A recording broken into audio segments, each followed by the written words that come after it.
Really excited to share with you The Good Life. It's a new series, a webinar series that we're introducing. So welcome to The Good Life. Today we're going to be exploring making your vision a reality. Now, before we get started today, just a reminder that some of you already know that we are recording the presentation. We're actually going to record the presentation component of the workshop where Kate's going to be delivering her story, and then we'll stop that recording for the interactive Q&A. Now, the Good Life series was born from, I suppose, for parents to explore a good life for people with disability really being the same as for any other Australian, which is being included, being understood, having a purpose, feeling secure, and experiencing that sense of belonging, freedom, joy, and love. So having a clear understanding of what makes a good life is really the first step in being able to create that vision for our child's future. An inspiring vision, rich with possibilities that brings hope. And for many parents, especially early on in their journey, that notion of hope can be something that they may struggle with. Personally, my wife talked about being scared to hope. And I think the great thing about sharing stories as we are in this series is one where we can inspire one another and see the possibilities that others are achieving and introduce that possibility into our thinking and then the things that we do.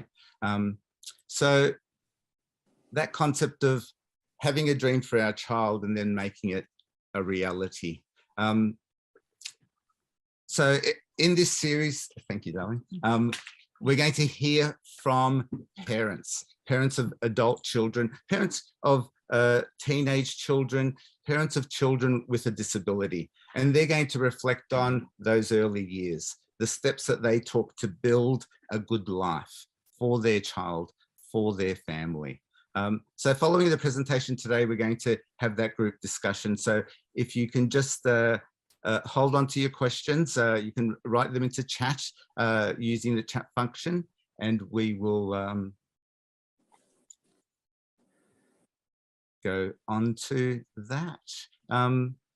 So before we begin, in the spirit of reconciliation, Kindred would like to acknowledge the traditional custodians of country throughout Australia and their connection to land, sea and community. We pay our respect to elders past, present, and extend that respect to all Aboriginal and Torres Strait Islander peoples today. I'd like to acknowledge the Dharawal speaking people of what is known as the Sutherland Shire, which is where I am coming to you from today. So for those of you who are not familiar, Kindred is a not-for-profit organisation that empowers families of children with a developmental delay or disability and medical needs to build their skills, their knowledge and confidence to create a life that is meaningful and fulfilling to their children and their family. We do this through a range of programs and supports, including peer groups, workshops, webinars, resource development, and the sharing of stories, as we will be doing today, of families and people with disability. You can find information on all of our programs and supports on our website and follow our social media page and sign up to our mailing list to be kept informed of future events and resources. So with the presentation, as I said, Kate's going to go through her presentation. So if you can just keep yourself on mute and wait until Kate's finished, hold on to some questions, jot them down in chat. We'll monitor that, and then we can all engage in the Q&A together afterwards. So today, I'm really pleased to introduce Kate, Kate McNamara. Kate's actually the chairperson on the board of Kindred. Today she's here as mum to 3 girls, and she's going to be sharing a story, that of her eldest child, Bridget. Kate, welcome. Thank you, Mello.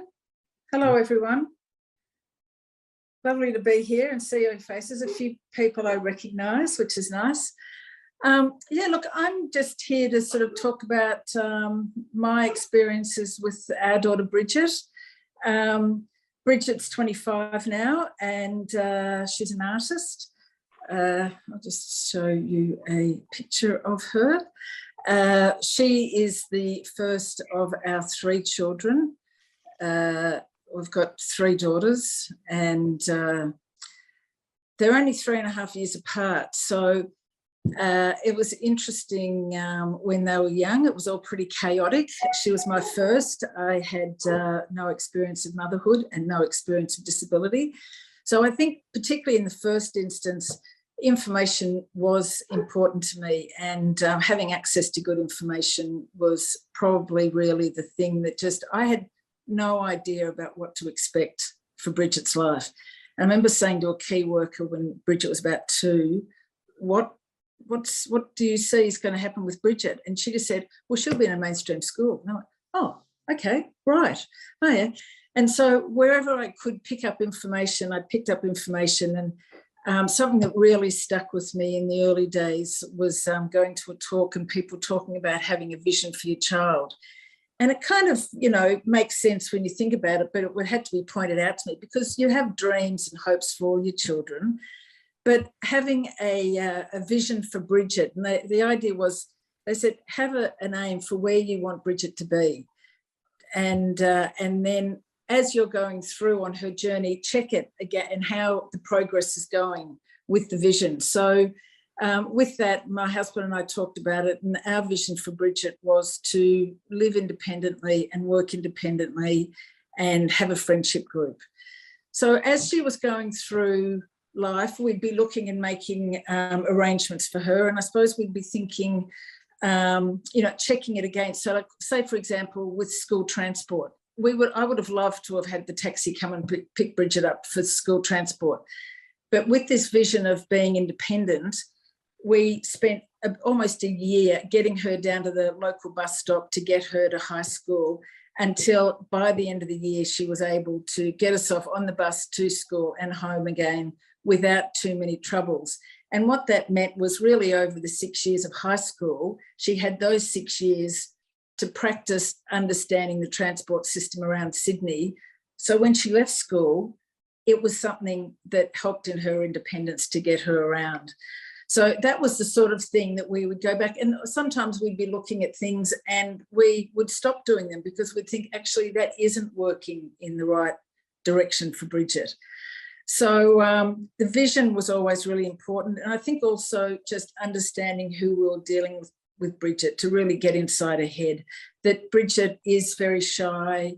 She's got quite a severe speech delay. She has hearing loss. And because of that, she is naturally just reserved and won't be in the middle of a group. So I think that probably also contributed to us thinking whatever we do really needs to be individualised around Bridget, because she will, in a group, always be in the background, not causing any problems and just not putting herself forward ever. So that's probably the background with the vision, and I think it sort of always held us in good stead. And the other thing, it was something when she was in year 9 at school, and there was a big an information session for the whole school about choosing subjects. And the assistant principal said, when you're choosing subjects for your children, pick subjects that they're going to enjoy, because that's what they'll do well at. So with that in mind, it came to Bridget's art. So Bridget was not a Picasso when she was young. She didn't have sort of any great natural ability. She would get a colouring in book. And here's just an example of what she'd do with the colouring book. She'd colour in very carefully inside all the lines, and at the end of the picture, it would all be the same colour. And so we had books and books of Bridget doing art like that. And we realised that she didn't understand about changing the pen and changing the colours. So my sister for Christmas gave her a colour by number book. And so Bridget, it was like this epiphany where Bridget realised that she could put different with the numbers, put the colours with it. You can see 1 is orange and 2 is yellow and 3 is red. And it was a total revelation for Bridget. And we couldn't believe how much she loved doing those colour by number books. So on Boxing Day, she spent 6 hours out in the garden just ripping through all of these books, could not get enough of it. So I suppose that we kind of had an idea then that she liked art, but not really thinking any more of it. She continued through. She was at mainstream primary and secondary with her sisters, and that inclusion was, you know, also based on a theory about what was best practice that we'd sort of got information on. But on a more practical level, when we had 3 girls 3.5 years apart, it was a lot easier to have them doing swimming together, having them doing karate together, having them doing everything else together, and also going to school together. And I think the other thing there was I could never imagine saying to the girls, you're going to this school and you're going to that school. Of separating them out, that would have broken my heart. So there was probably never any question that they were not going to stay together from that practical point of view as well. And being pragmatic, it was a lot easier in a lot of ways to have them all going in the same direction. Anyway, so Bridget continued on and we had to choose subjects, and she said she wanted to do art. So in year 12, she did, with a modified curriculum, she did art. And there's one of her art, a self-portrait that she did in year 12 of art. It actually is quite a striking resemblance. And that, we know, that was with the support of the art teachers as well. Anyway, so we went on, and I think that what's sort of building here is just following Bridget's interests. So she had an interest in that and we pursued it. So when she finished school, in 2016, she was 19, and we scouted around and found an art group for people with a disability, and she joined that art group. And with this idea of individualising things for Bridget, that we just understood that she would get a lot more out of it if she was the focus, it pretty quickly became apparent that there was an art teacher there who she really connected with. So, you know, I said to her, do you do any private work? She said, oh, yes, she did. So she became Bridget's art tutor and has been for the last 6 years. So together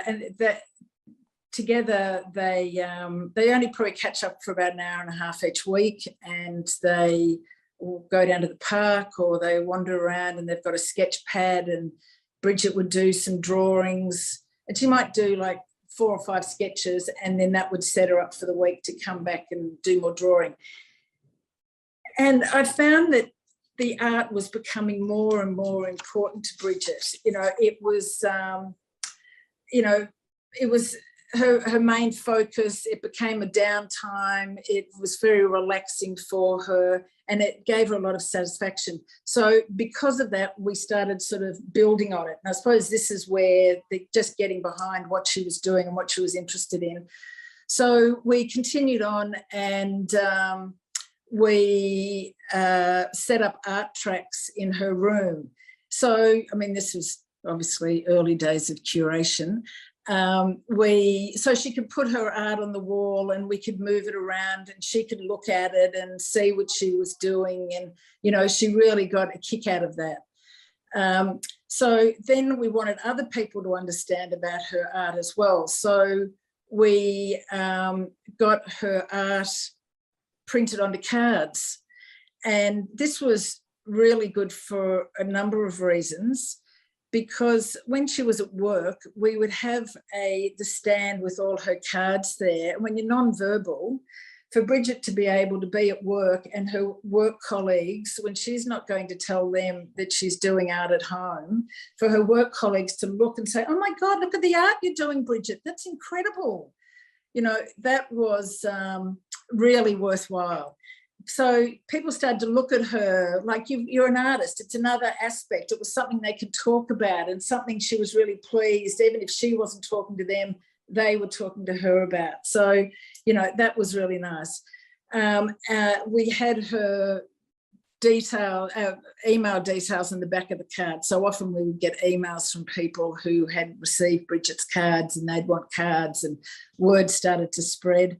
My mother in Victoria, we called her the Victorian card distributor. She sent cards far and wide, and that was great. You know, all of Bridget's cards were the Christmas cards and birthday cards, and so often we get, so the word was kind of spreading about Bridget and her art, so that was nice.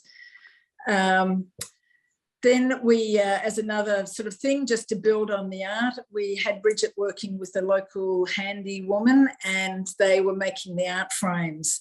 So again, just to sort of mix it up and get Bridget involved in different aspects of the art.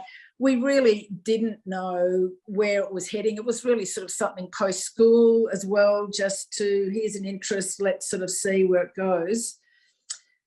So then in 2018, her art school, Studio Arts, submitted some artworks to an art exhibition, and there was an opening night on, and it was on a Friday night, you know, early evening, and I remember sort of trying to encourage Bridget's sister to come along to it, and she was like, oh, what is it? Anyway, so we went along, and in the midst of the evening, they made speeches and they made an announcement for the winner of the Blooming Arts Prize. And it was for someone showing potential. And it was Bridget Kelly. We just couldn't believe it. It was like something out of a movie when suddenly the spotlight, everyone just kind of turned and looked at Bridget, and Bridget was just there kind of looking around at everyone. And I remember looking at her and just thinking, you've got potential. It had never, ever dawned on us that anyone, that was where it was going. Like, we just kind of built on it. Anyway, it was a light bulb moment for us, really. And the prize was a mentorship for a year to Sydney Uni College of the Arts. So suddenly Bridget was going off to art school. So we sort of looked at what all the options were, and decided that she wanted to study screen printing. And screen printing, you know, has a lot of equipment and everything else, and that would have been a hard thing to do at home. So that was a good one to do at uni. And I think the key here was to set it up to succeed. We had Lyndon go with her. And I think by that stage, we'd just got NDIS funding. So we were able to employ her as a support worker. And so Lyndon went along, and Lyndon loved it because she was an artist and she was, you know, doing this thing at Sydney College. And it really just meant that if Bridget had gone along on her own, I don't think they would have had any idea of how to deal with her. And, you know, the first time probably if they asked her to do something and she said no, they wouldn't have known where to go with it or what to do or how to move her on or anything else. So I think that's a really key point, to set these things up so they succeed.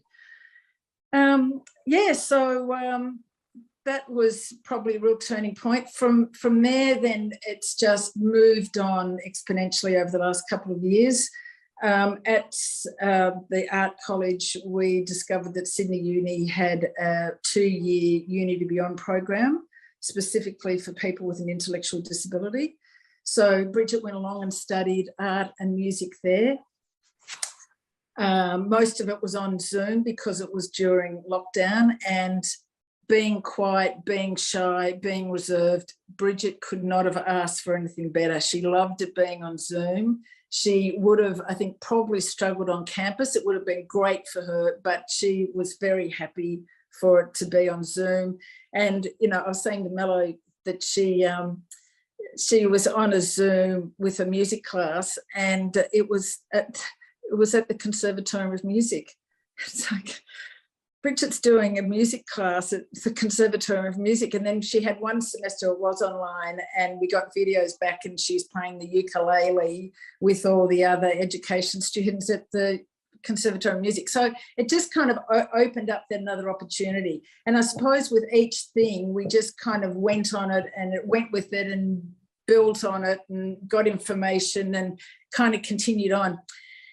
Anyway, so once all of this was going on, in in July of 2020, in the middle of the couple of the lockdowns there, we had the first of Bridget's art planning meetings. So we got together people from Studio Arts and our art tutors and different ones who were involved with Bridget's art to look at what we were doing. And I think then this is also part of the vision and having a plan and working out where you're going. And so when things come up, you're thinking, okay, yes, this is a good opportunity and this would work well and this is how we can do it. So one of the things that came out of that was this idea of having a solo art exhibition, which would never have occurred to us, the idea of Bridget having a solo art exhibition. So an application went into a local art gallery, and by the end of the year, she had approval to have a 2-week solo art exhibition in July 2021. Fast forward, COVID, we're all in isolation. Face-to-face exhibition is becoming increasingly unlikely, but we're still working toward it just in case, because we had lockdown for a week, lockdown for 2 weeks, maybe it'll be on, maybe it won't be. So we were having Zoom lessons, learning how to frame artwork.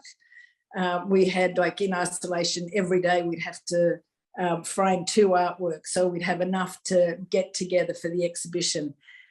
We had to learn how to photograph the artworks, to name them, to date them, to sign them before they were framed, to measure them all up and make sure the framing was all.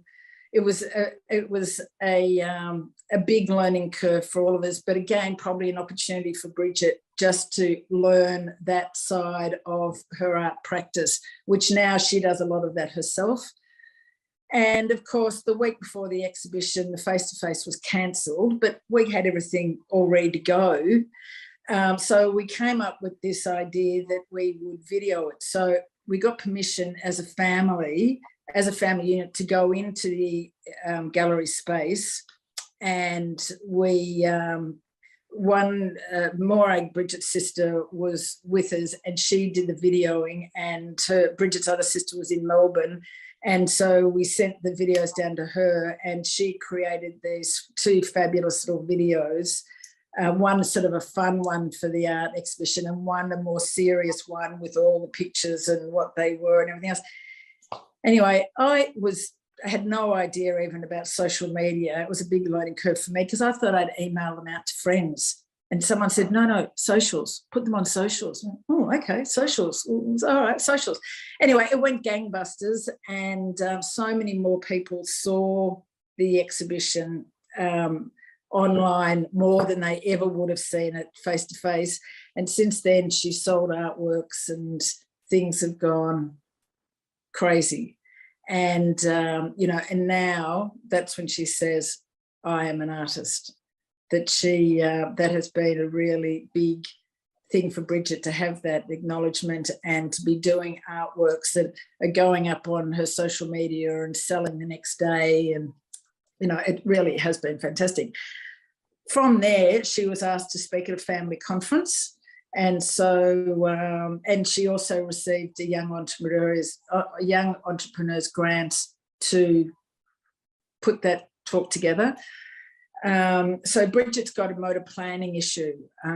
So she would, say when she was a kid, it's in my head, but she couldn't get the words out. So to be asked to speak at a conference when speech is a very difficult thing for you, it was challenging.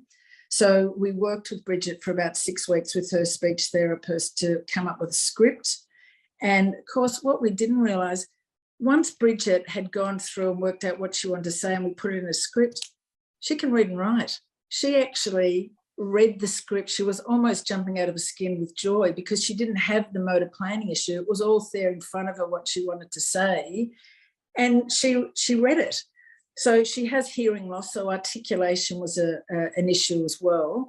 So she then wrote out her script, and then her writing was included in the film as the subtitles. And, it was just a really amazing moment for all of us. Of course, the Clever Sisters put it all together, and it was an amazing moment for all of us, because we realised that it was a way for Bridget to communicate and a way for people to see Bridget that we would see her at home, but out in public, no one would ever see Bridget like that because she was always shy and reserved. So it was just a whole new way of her being able to communicate. So the benefits of all of this have gone in all different directions. So we know now that we will do more films with Bridget. We're sort of talking about one that we'll put out just on how to communicate with me. And so that's now something that we have up our sleeves that, come out of this whole art experience. Yeah, so we've just had our next planning meeting for Bridget, and after the experience of the last exhibition, I think we realised that, we're going to look at something as a permanent exhibition for Bridget, that doing a short-term exhibition that is usually what happens for a mainstream person, bumping in and bumping out in a 2-week period, and then it all being over, is really not the best way for Bridget. So we're looking at having a permanent art space for her. That's something that will be live, that she can add to and work on and move around and change as she wants. We're looking at Bridget getting out to see more art and see what's available out there, and understanding the art space now that she's in, and also getting a better understanding, a broader understanding of the art space more generally for her, and maybe even getting a paid or a volunteer job in the art sector. Yeah, so I suppose in summing up, when we look back on it, having a vision and having a plan really was the key for Bridget, and following her interest and just chipping away and heading and following where things led and what was available, and having a team around to support her. And the NDIS was really crucial because we self-manage. It meant that we were able to employ people in the mainstream, which meant we could employ an art tutor, and employ other people who had particular skills in the art area that we possibly wouldn't have been able to get if we were only able to employ people through the disability sector. So that's been a real game changer for us as well, and to be able to make it individualised. Mm. Yeah. Yeah, you say that like you've compressed such an amazing story for us, Kate, with so much that's happened. Firstly, were you going to add? I didn't want to jump into too quickly. No, that's all. That's all. That's all. There's quite a lot there, and that's why I think a series like this is so important for families to be able to hear stories, success stories. And so as people are perhaps pondering what questions they might ask, I just wanted to kick it off now with, you said at the beginning, early on in your talk, where you said you had a dream, have a dream and to check it regularly. And then you went on to say the 3 things that you had listed was for Bridget to live independently, to work independently, and to have friendships. Yeah. It doesn't seem necessarily that the vision was art school, and all that richness that you've shared. I just love how that evolved, but how did you get from working independently? You mentioned the following, the interest of our children. Was it the teacher at school? What was the point where you were able to engage with that in mind? Well, it's a bit hard to know, really. I think it's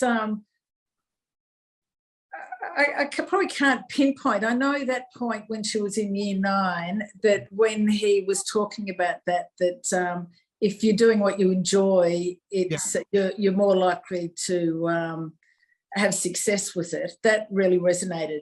I think probably always I've been a bit of a sponge for picking up information, and I always sort of think if I just get one bit of information from something, then I kind of take it home and mull over it and take it on board. And I think that really did play a big part for me.